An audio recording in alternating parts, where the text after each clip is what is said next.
Lecture number 4. The structure of the facial skull bones: upper jaw, lower jaw, palatine, lacrimal, nasal, zygomatic bones. Vomer, inferior nasal concha, hyoid bone. Purpose of studying the topic: to gain knowledge about separate bones of the facial skull, the details of these bones, its topography, the boundaries of the facial skull bones. List of the literature. Today we are going to discuss about skull and bones of facial skull. Facial skull.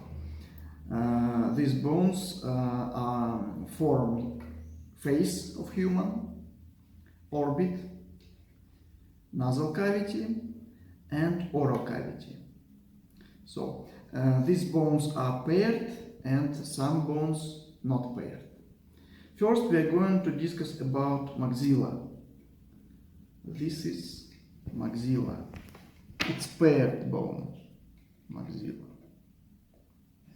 So here we can see separately this bone. It has four processes: frontal process, zygomatic process, alveolar process, and palatine process. And it has four surfaces: superior surface, anterior surface,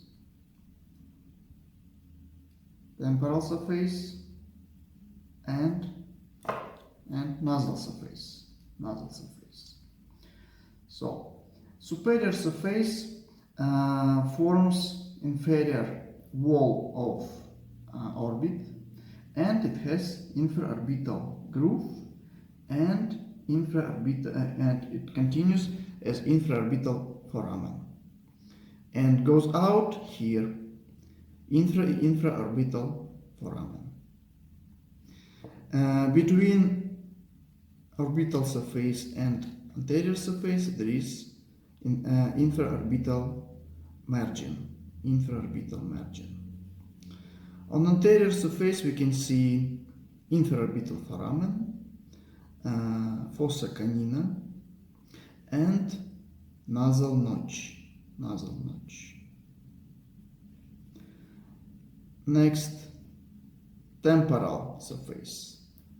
Temporal surface takes part in formation of infratemporal fossa and pterygopalatine fossa, and it has alveolar foramen to supply upper teeth for blood supply and nervous supply. Also, it has great palatine groove to form great palatine canal. Great palatine groove. Next, nasal surface. It forms a lateral wall of nasal cavity, and it has maxilla hiatus. Because this hiatus connects maxilla sinus with nasal cavity. This is maxillar sinus. Or here we can see maxilla sinus inside of maxilla bone.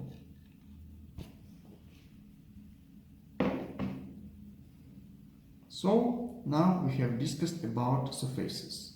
Now some information about processes. Frontal process. Frontal process, or here we can see frontal process. It connects frontal bone, nasal part of frontal bone. It has anterior lacrimal crest here, and on medial surface it has ethmoid crest here. Next, zygomatic process. Zygomatic process connects with zygomatic bone. Here we can see this is zygomatic process, and it connects zygomatic bone. Next, alveolar process. Alveolar process has an arch form, arch shape, and it has 8 dental alveolus for fixation of 8 teeth. Next, palatine process.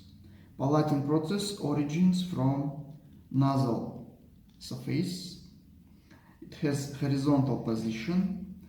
In medial edge it has nasal crest, and it forms hard palatine together with palatine bone. So it was information about maxilla. Next bone is palatine bone. Here, from the basis of skull, we can see it here. This is part of palatine bone. Or we can see it here. Partially, it's here. It's located here, behind of maxilla. Let's see on the picture.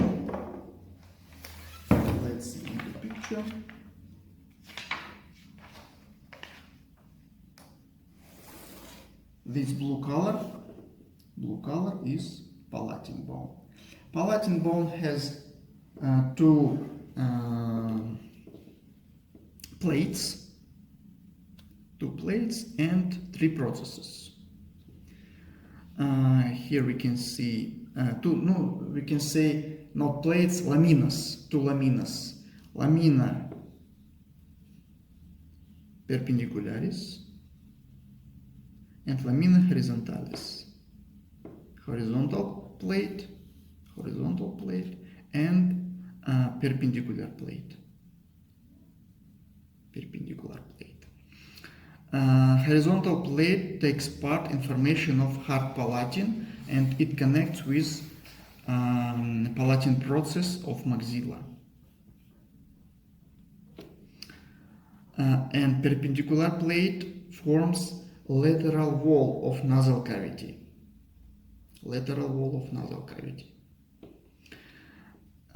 It has 3 processes. Pyramidal process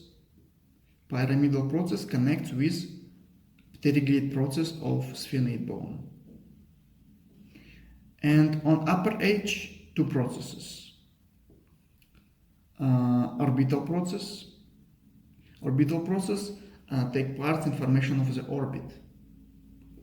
And sphenoid process connects with the body of sphenoid bone. Between these processes, sphenopalatine foramen. Between these processes and sphenoid bone. Palatine foramen. So it was information about palatine bone. Next bone, Vomer. Vomer is trapezoid-shaped bone. It's not paired bone, only single.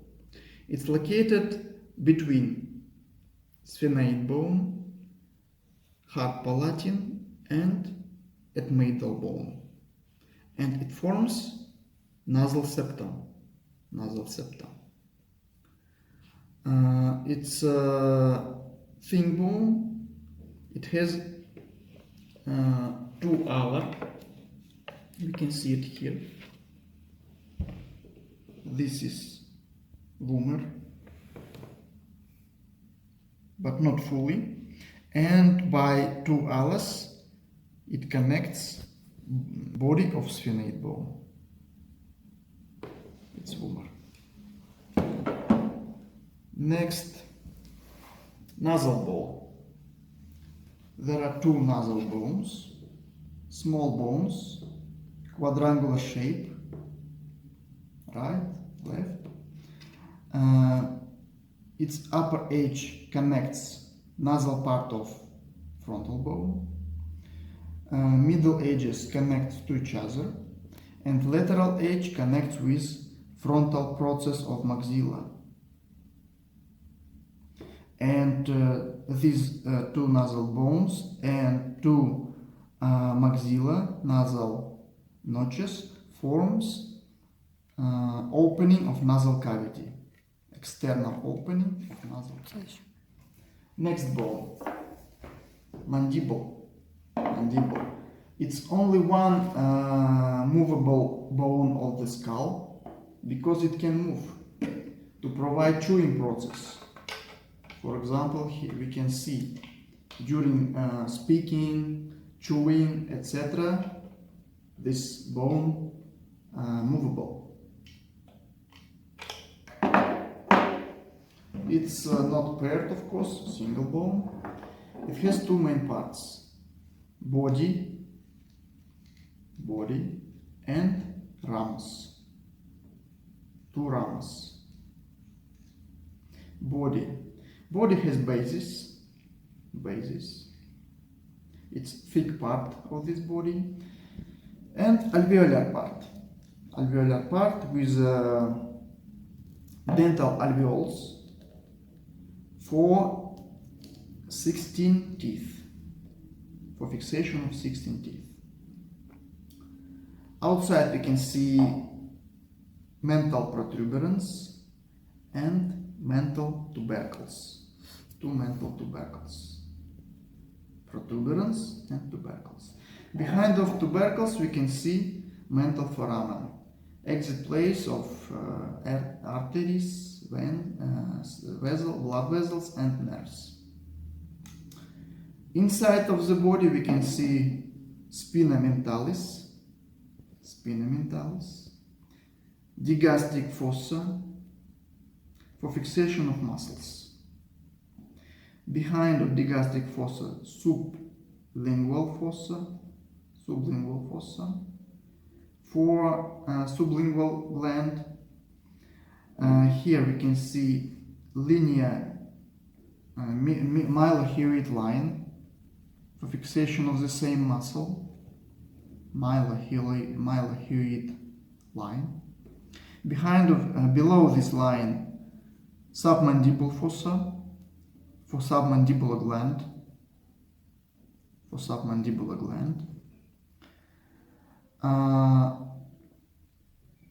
On external surface there is oblique line between mental foramen and coronoid process, oblique line.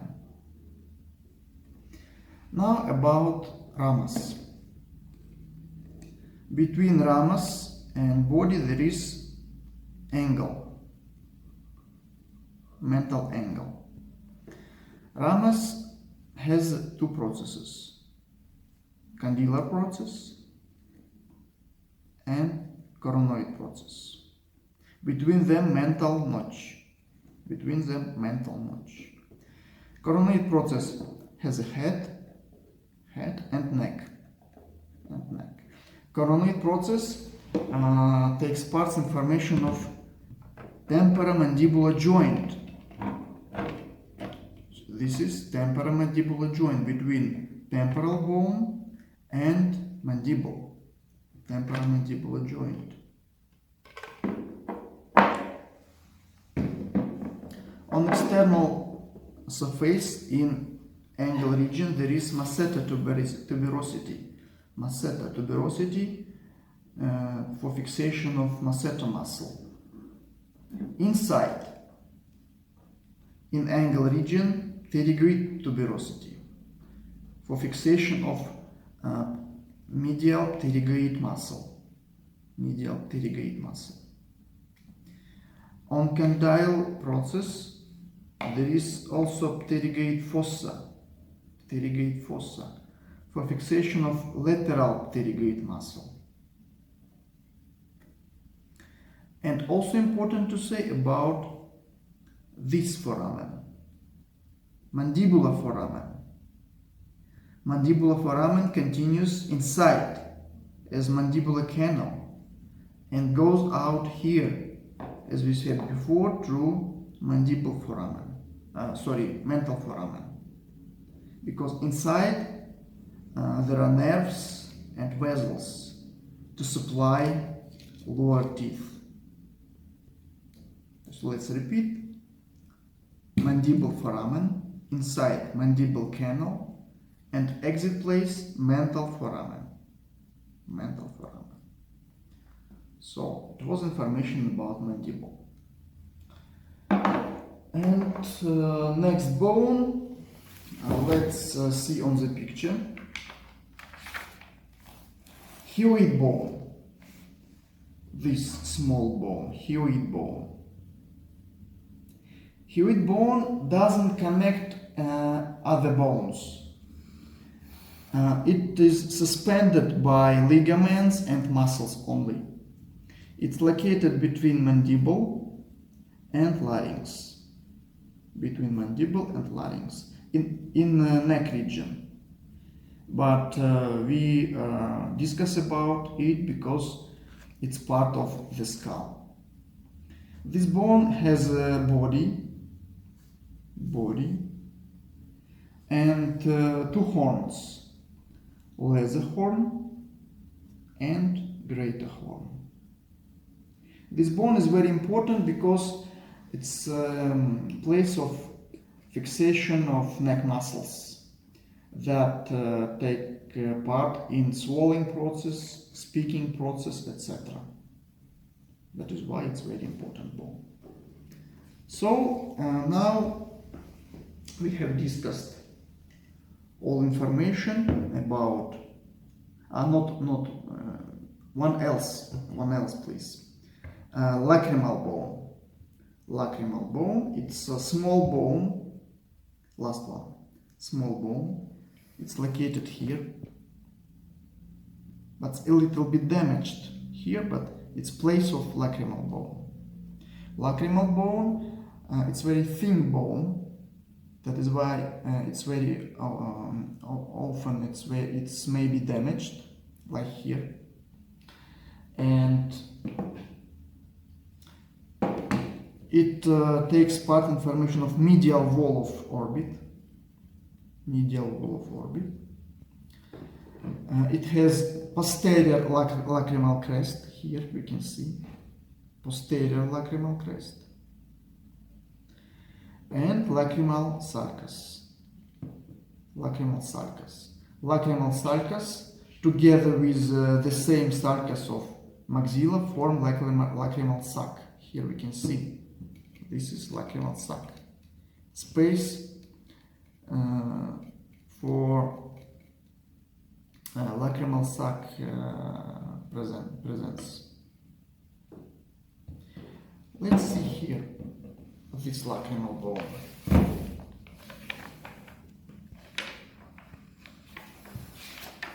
Here we can see orbit, and this purple color, lacrimal bone.